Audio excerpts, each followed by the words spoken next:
Lance Batchelor, being a broadcaster on a local radio station and a professional bodybuilder, was convinced that size and strength would determine the outcome of a fight of this kind, and that skill had little or nothing to do with it.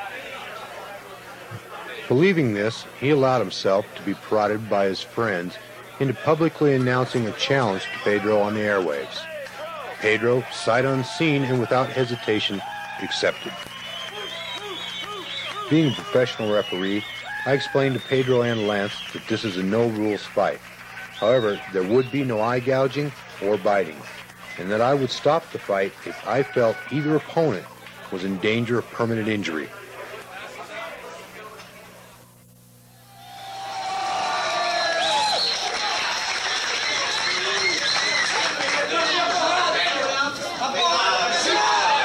Pedro immediately begins throwing strategically placed side kicks into Lance's left knee.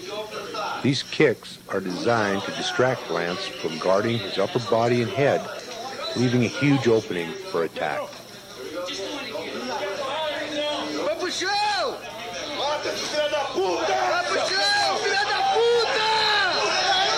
As you can see, the effectiveness of the kicks have allowed Pedro to squarely land a right jab and a left cross to Lance's exposed nose and jaw, leaving Lance cut and his nose bleeding. Here, a left hook opens up a cut under Lance's right eye.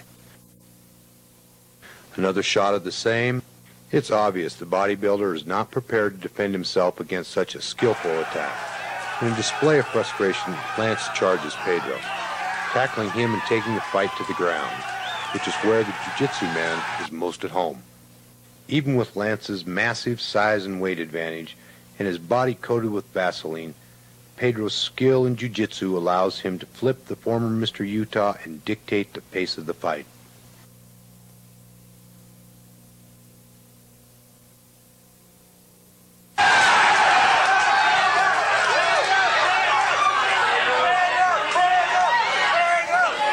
Desperately trying to separate himself from Pedro's grasp, Lance's futile blows have no effect against Pedro's maneuvers. Pedro's jiu-jitsu tactics include various flips and other effective foot techniques that are designed to make his adversary expend energy and wear himself down.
And again, the rolling is caused by the unbalancing efforts of the jiu-jitsu man, demonstrating his effortless ability to keep control.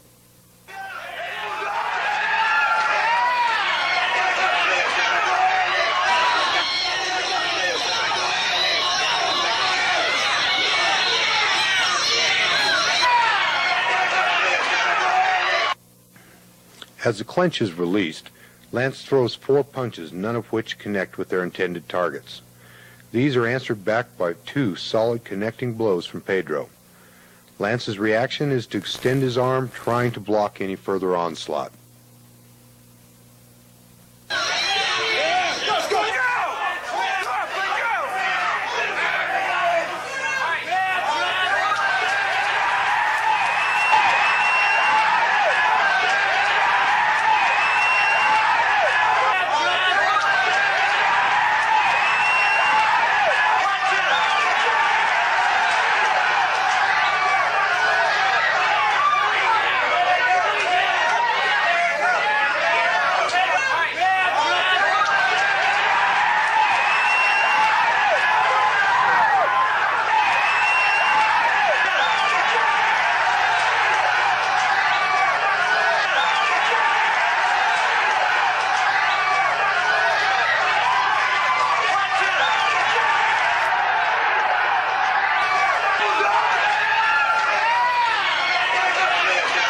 With the arm lock in perfect position and Lance losing his balance as he topples to the ground, he taps out on Pedro's leg.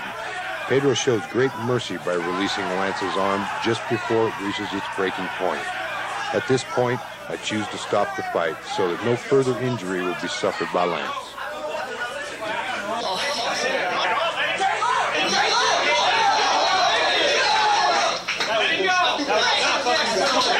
As evident by the blood on Pedro's gi, Lance sustained significant injuries, while Pedro showed little, if any, signs of physical combat.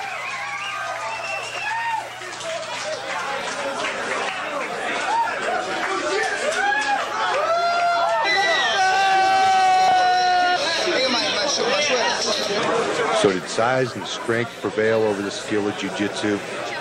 You be the judge.